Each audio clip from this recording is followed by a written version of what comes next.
What separates the good from the truly great? Is it just talent? Or is there something more, something deeper going on in their minds? For years, I've been fascinated by what makes champions tick, and I've found that it often comes down to a few powerful mindset shifts. Today, we're diving into 5 of those shifts that can help you unleash your inner champion no matter what your field is. These aren't just theories. They're battle-tested strategies used by the best in the world.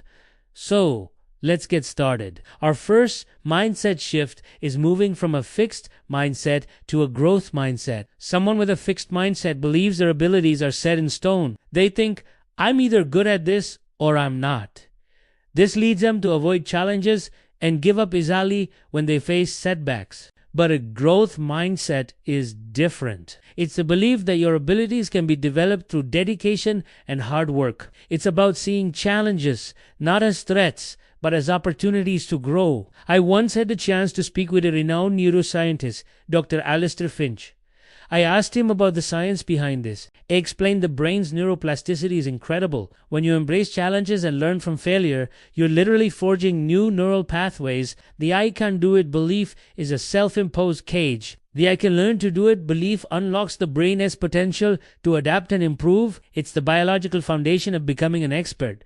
This simple switch from I can to I can learn is the first and most crucial step towards peak performance. The second shift is to embrace the process, not just the outcome. It's so easy to get obsessed with the final goal, winning the championship, getting the promotion, launching the business. But champions understand that the magic happens in the daily grind. They fall in love with the practice, the repetition, the small incremental improvements. The outcome is just a byproduct of a well-executed process. Think about it this way.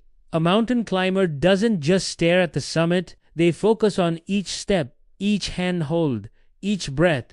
They are present in the journey. This focus on the process reduces anxiety about the future and keeps you grounded in what you can control right now. I spoke with a legendary marathon runner, Maria Santos, who told me, during a race, I don't think about the finish line. I think about my next mile, my form, my breathing. I tell myself, just win this mile. If you win enough miles, you win the race. The process is everything. So ask yourself, what's the daily process you need to fall in love with? This brings us to our third mindset shift, viewing failure as feedback, not as a final verdict. Every single successful person has a long list of failures. The difference is how they interpret those failures. For most people, failure is a stop sign. It feels personal, a judgment on their worth. But for a champion, failure is a data point. It's information. It's a signpost showing them what to adjust, what to work on, and where to improve. I had a fascinating conversation with a tech entrepreneur, Kenji Tanaka, whose first 3 companies failed before he built a billion-dollar empire. He laughed when I asked him about it. Failure wasn't the end, he said. It was my tuition. Each failure taught me invaluable lessons about the market, about leadership, about myself. I didn't fail. I just learned what didn't work. It was the most expensive but effective education I ever received. You can't be afraid to get things wrong. Getting it wrong is how you eventually get it right. So, the next time you stumble, don't see it as a defeat. See it as a lesson. Ask yourself, what is this teaching me? And use that feedback to come back stronger. Our fourth mindset shift is to cultivate an attitude of active optimism. This isn't about blind positivity or ignoring problems. That's passive optimism. Active optimism is different. It's the belief in a positive outcome combined with the personal responsibility to take action to make it happen. It's about acknowledging the obstacles but focusing your energy on finding solutions. It's saying, this is tough, but I have the ability to figure it out. Champions are realists. They see the challenges clearly, but they choose to focus their mental and emotional energy on what they can influence. They don't waste time complaining or dwelling on setbacks. They channel that energy into strategy, action, and perseverance. A former Special Forces Commander INTV, Commander Eva Rostova, put it perfectly. She said, in the field, complaining is a liability. It drains energy from the team. We acknowledge the risk, we identify the problem, and then every ounce of our focus shifts to the solution. Not if we can solve it, but how we will solve it. That's active optimism. It's a strategic choice. Your focus creates your reality. Choose to focus on the solution. And finally, our fifth mindset shift. Moving from external validation to internal validation. So many of us are driven by what other people think. We crave praise, we fear criticism, and we measure our success by likes, applause, or awards. This is a fragile way to live because it puts your self-worth in the hands of others. But champions operate from a different place. Their drive comes from within.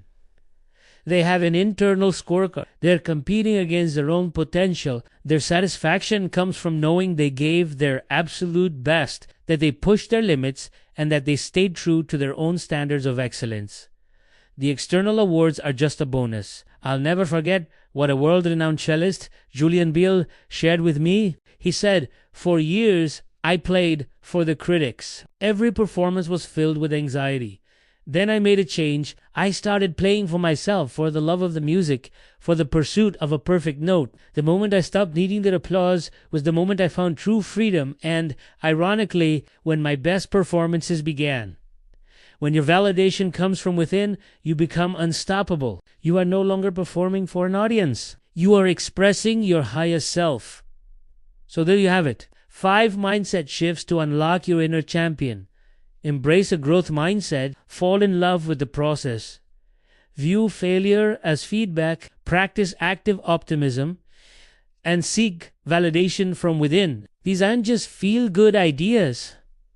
They are practical, powerful tools. Start with just one. Pick the one that resonates most with you and begin to practice it today. Remember, the champions we admire weren't born that way. They were built one mindset shift at a time. Now it's your turn to build yours. Thanks so much for watching. If you found this valuable, hit that like button and subscribe for more content on unlocking your potential. Let me know in the comments which mindset shift you're going to work on first. See you in the next video.